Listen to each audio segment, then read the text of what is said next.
जय हिंद फ्रेंड्स, स्वागत है आप सभी का हमारे यूट्यूब चैनल टीसी मैथ में। तो पिछला सेशन में हम लोगों ने क्वेश्चन नंबर 12 तक सोल्व कर लिए थे। आज क्वेश्चन नंबर 13 को लिख दिए हैं। आज क्वेश्चन नंबर 13 को सोल्व करेंगे। ये चल रहा है एनसीईआरटी के बुक का सोल्यूशन।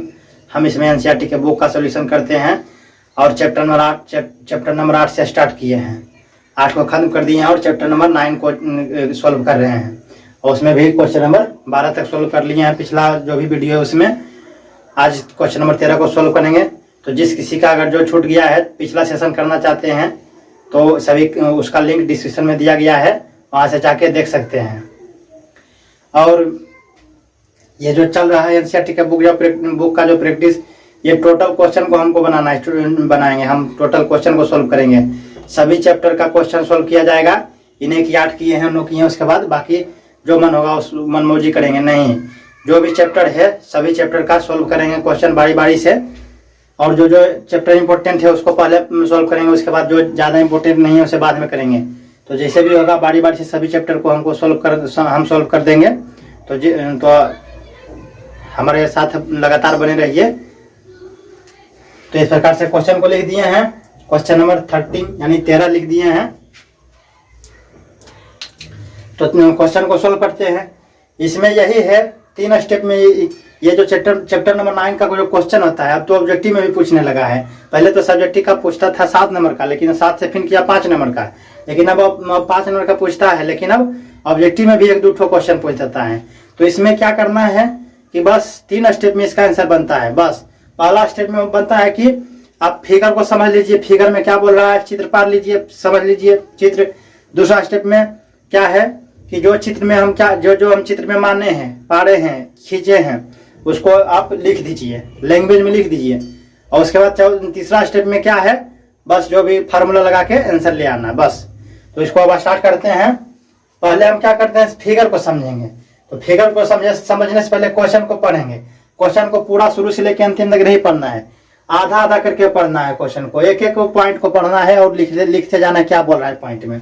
तो क्या बोल रहा है, समुद्र तल से, समुद्र का जो तल है यानी समुद्र है उसका तल जो होता है कि नहीं, तो समुद्र तल से 75 मीटर ऊंची लाइट हाउस के शिखर से, समुद्र तल से कितना ऊंचा है लाइट हाउस, समुद्र तल से 75 मीटर ऊंची लाइट हाउस। तो मान लेते हैं कि कोई समुद्र तल है, ये है आपका, ये समुद्र तल है, ये समुद्र तल, इस पर पानी है, इसके नीचे पानी है ये, और इसका ऊपर सबसे ऊपर वाला भाग है समुद्र है, नीचे क्या है, पानी है। मान लीजिए कि नीचे क्या है, ये सब पानी है। अब कितना गहरा है समुद्री तो हमको पता नहीं है, नदी जो भी है कितना गहरा है, यानी इसके नीचे पानी है, इतना समझ लीजिए पानी है। और ये इसका सबसे ऊपर वाला तल है, समुद्र तल है। समझ में आ रहा है कि नहीं। तो समुद्र तल से 75 मीटर ऊंची लाइट हाउस, तो एक लाइट हाउस है, कितना ऊंचा है उससे, समुद्र तल से कितना ऊंचा है, यह है समुद्र तल। तो समुद्र तल से कितना ऊंचा है, 75 मीटर। 75 मीटर ऊंचा है। क्या है ये, क्या है, लाइट हाउस।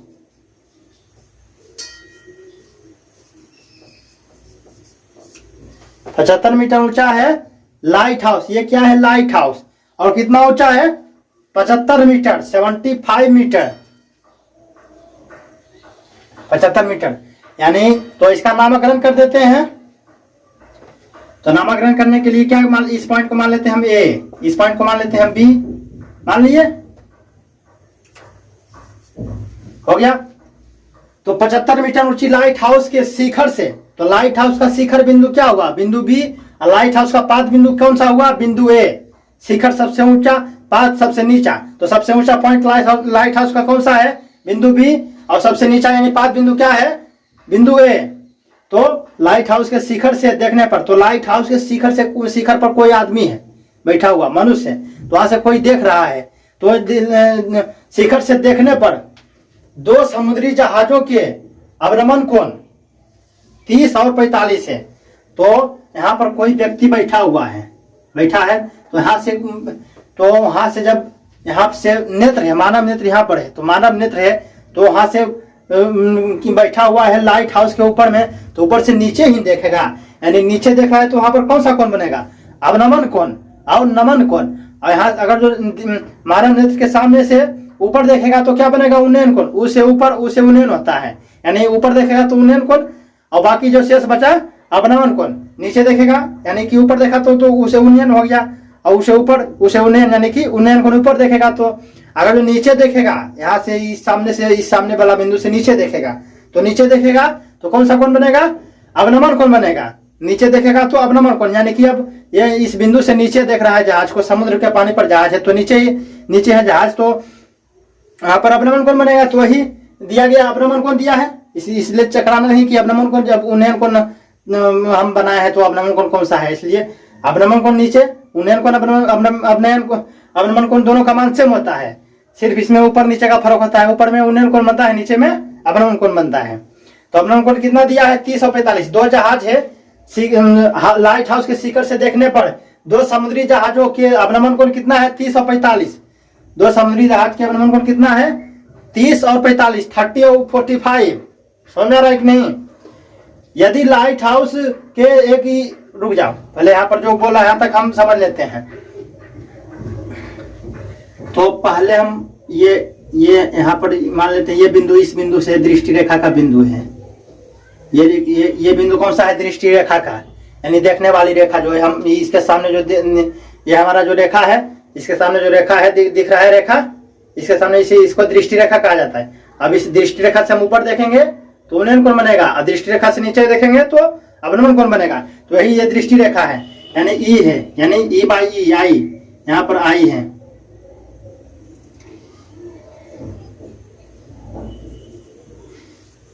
नहीं तो यहाँ पर भी बिंदु बी पर भी मान लीजिए कि यहाँ पर नेत्र है, या यहाँ पर भी मान लीजिए कि आई है, यानी आंख है, यानी नेत्र यहाँ पर है, इसके सीमांटा में है, तो वहां से देख रहा है। तो यहाँ पर एक ठो कोण, अवनमन कोण कितना बन रहा है? एक ठो 30 और 45। तो 30 वाला इधर रहेगा और 45 वाला इससे छोटा इधर रहेगा। ये कोण कितना बन रहा है? ये कोण बन रहा है 45। जब ये कोण 45 है तो ये भी 45 होगा। अब ये कोण कितना बन रहा है? ये कोण बन रहा है 30। तो ये कोण भी बनेगा कितना? 30। समझ आ रहा है कि नहीं? समझ में आ रहा है कि नहीं? तो 30 45 से तो ये भी 45 बनेगा, 30 है तो ये भी 30 बनेगा, क्योंकि उन्नयन कोण अवनमन कोण दोनों बराबर होता है। समझ में आ रहा है कि नहीं? ये हो गया, ये जहाज है। और इस बिंदु को मान लेते हैं क्या है? ये बिंदु पर एक बिंदु पर ए भी माने है, तो सी बिंदु ये है, सी बिंदु। और ये बिंदु कौन सा है? डी बिंदु।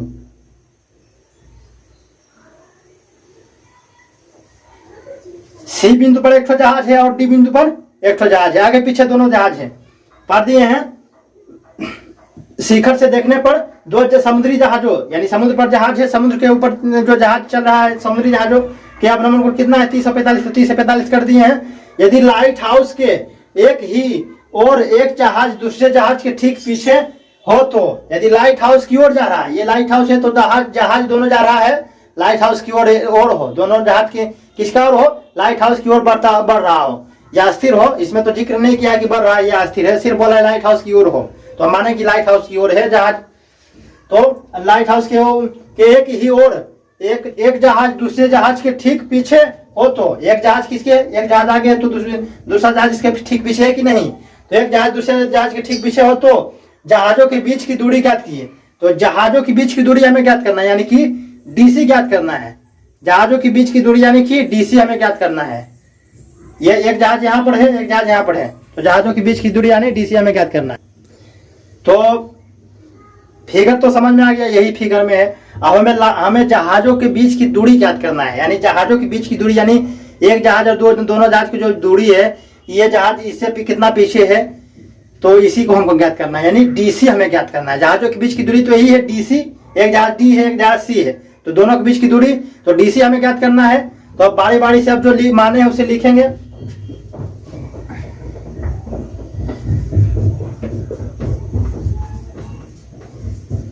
माना कि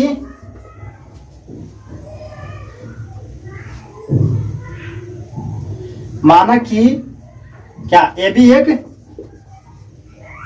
बराबर 75, ए बी एक लाइट हाउस है जिसकी ऊंचाई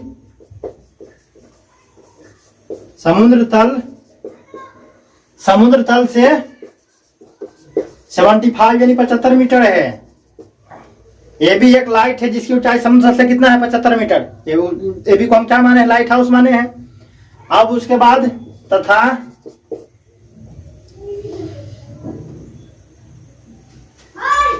तथा दो जहाज बिंदु सी तथा डी पर स्थित है तो लाइट हाउस के शिखर ब्रैकेट में बी से, शिखर तो यही है ना, लाइट हाउस का शिखर बी है, शिखर से देखने पर अवनमन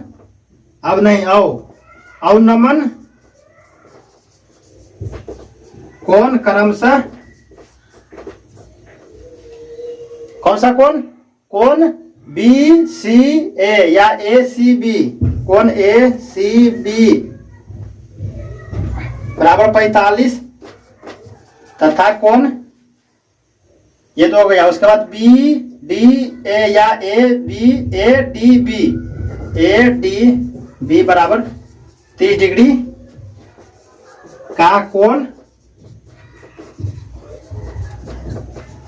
बनता है, इतना दोनों का कोण बनता है। समझ आ रहा है कि नहीं? तो हमें जहाजों के बीच की दूरी यानी BC ज्ञात करना है।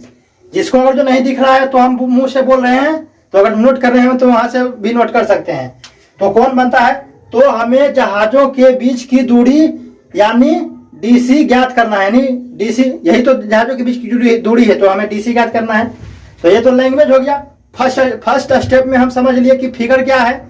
सेकेंड स्टेप में हम समझ लिए कि लैंग्वेज कैसे लिखते हैं। इसी को देख देख के लैंग्वेज लिखना है, जो है इसमें माने है उसी को इसी में लिख देना है। तो कोई बहुत बड़ा चीज नहीं है। अब लास्ट स्टेप है, उसमें हम जो भी इसका जो भी त्रिभुज है, ट्रायंगल बन रहा है, उससे हम इसका आंसर निकाल देंगे, यानी DC का मान हम निकाल देंगे, आंसर आ गया। तो लैंग्वेज को लिख लीजिए वीडियो रोक के, क्योंकि यहाँ पर स्पेस की कमी है, जगह की कमी है, इस चलते इसको लैंग्वेज को मिटाएंगे। तो आप लोग नोट करते होंगे, तो फिगर पढ़ लीजिए, उसके बाद लैंग्वेज लिख लीजिए यहाँ तक। यहाँ पर लिखने के बाद जब हम मिटाएंगे तो उसके बाद जहाँ से फिर आगे सोल्व करेंगे, तो वहां से आप नीचे से फिर सोल्व कर लीजिएगा। तो आप इसको मिटाते हैं, वीडियो रोक के नोट करना चाहते हैं तो नोट कर लीजिए।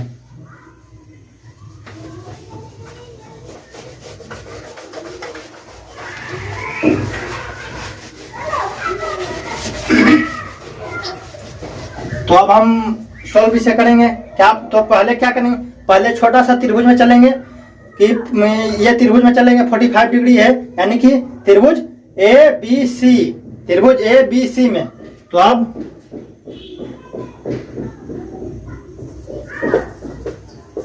त्रिभुज A B C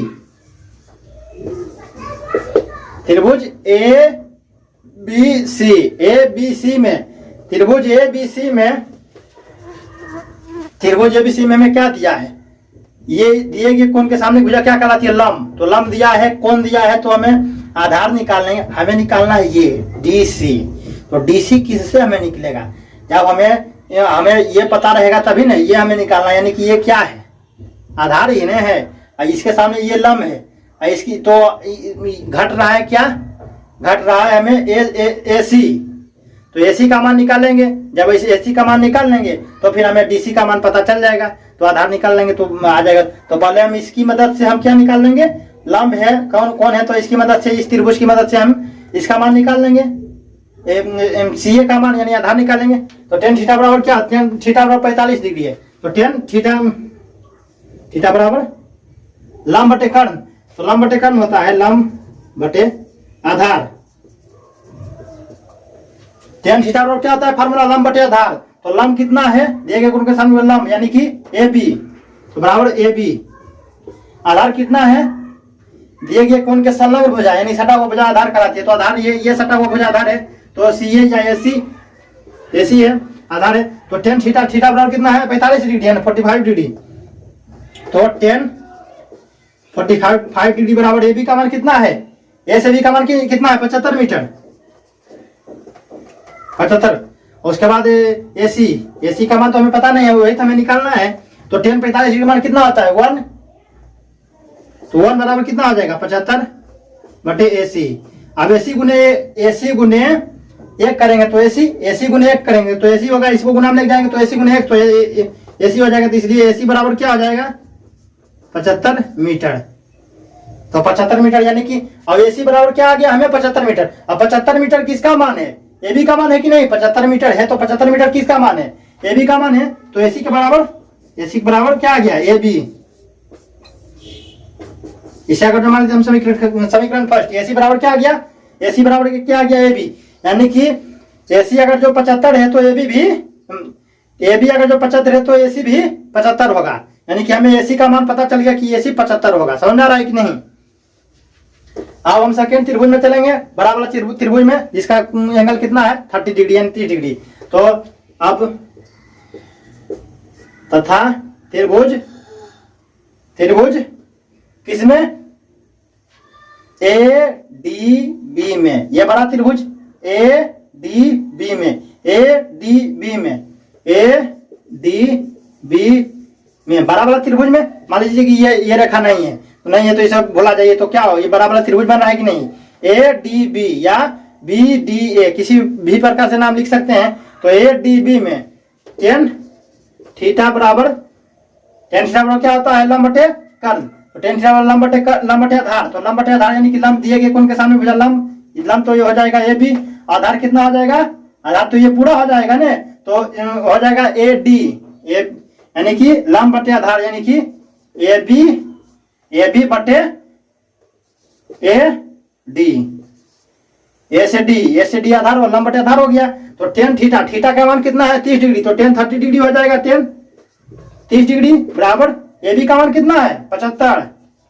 A D का मान तो हमें पता नहीं है, ए डी का मान हमें पता नहीं है, तो 75 और ए बी का मान पता है 75 है। तो टेन 30 डिग्री का मान कितना होता है, 1/√3 होता है। टेन 30 डिग्री का मान कितना होता है, 1/√3, तो 1/√3 लिखेंगे।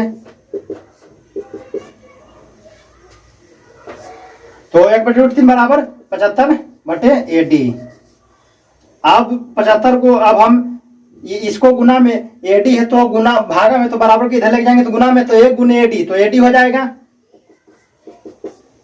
तो ए डी और √3 को गुना 75 में करेंगे, भागा में इधर तो बराबर को उधर लेके जाएंगे तो गुना हो जाएगा। तो क्या हो जाएगा, ए डी बराबर 75√3 हो जाएगा। 75 गुने √3 तो 75√3 हो जाएगा, 75√3। तो ए डी बराबर कितना आ गया, 75√3 आ गया। ए डी बराबर कितना आ गया, 75√3 आ गया। तो ए से डी है, तो ए से डी है, तो ये तो इसको नोट कर लीजिए कि ए डी बराबर इतना आ गया, 75√3। यानी टोटल का मान कितना आ गया, 75√3। यहां से टोटल यानी ए से डी का मान कितना आ गया, 75√3। हमें निकालना है डी सी का मान, ये हमें भी पता है।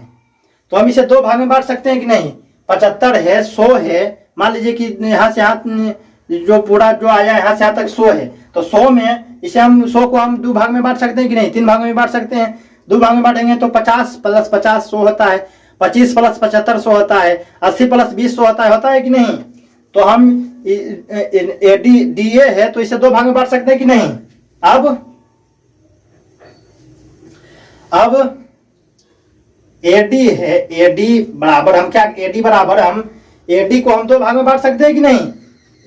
ए से डी है तो इसे हम 2 भाग में बांट सकते हैं कि नहीं, ए सी प्लस सी डी, ए सी प्लस सी डी नहीं हो सकता है। AC प्लस CD बराबर AD नहीं होगा। यहाँ AD का मान लीजिए 100 है, तो 100 को हम दो भाग में नहीं बांट सकते हैं। 50 प्लस 50 100 होता है कि नहीं, या 50 या फिर अगर जो 75 प्लस 25 नहीं होगा, 2 पर 25 75 प्लस 25 100 होता है कि नहीं, तो उसे हम दो भाग में बांट दिए। तो हम दो भाग में बांट दिए, डी बराबर AC प्लस CD नहीं लिख सकते हैं, AD बराबर AC प्लस CD नहीं लिख सकते हैं, तो लिख दिए। तो अब AD का मान कितना है 75√3, 75√3 बराबर, और AC का मान कितना है, AC के बराबर कितना है AB, AC के बराबर कितना है AB, और AB का मान कितना निकला है 75 मीटर। तो 75 मीटर नहीं लिख सकते हैं AC के जगह पर। AC के जगह पर क्या है, AC समीकरण फर्स्ट से AC के जगह पर क्या है AB, और AB का मान कितना है 75 मीटर। तो AC का मान भी 75 मीटर होगा। तो AC बराबर 75 प्लस CD का मान तो हमें निकालना है जहाजों के बीच की दूरी, तो CD हो गया। अब CD हमें निकालना है, CD के साथ प्लस में क्या है 75 मीटर, 75 है, तो CD के साथ प्लस में है 75, तो इसे अलग करेंगे तभी ना हमें CD का मान निकलेगा जहाजों के बीच की दूरी। तो 75 को प्लस में है तो बराबर किधर लेके जाएंगे तो क्या हो जाएगा माइनस में।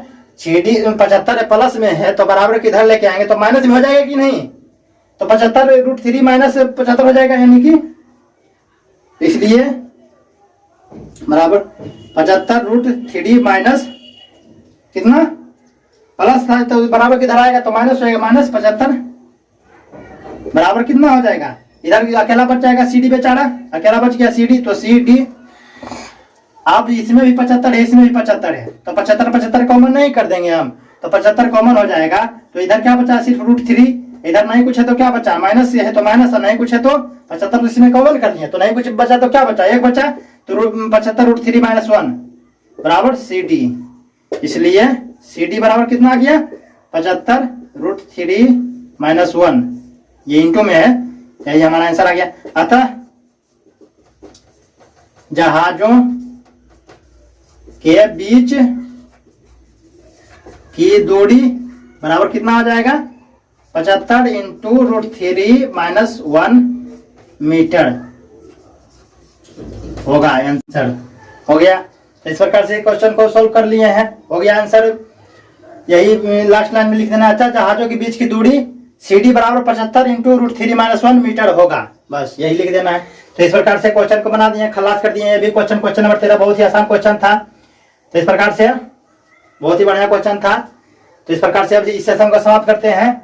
वीडियो अच्छा लगा तो लाइक कर दीजिएगा, हमारे चैनल को सब्सक्राइब कर दीजिएगा। हमारे चैनल का नाम है ATC मैथ, और बेल आइकन को प्रेस करके वहाँ पे ऑल पे क्लिक करिएगा, ताकि इसका जब नेक्स्ट पार्ट हम बनाएंगे तो आपके पास नोटिफिकेशन चला जाए।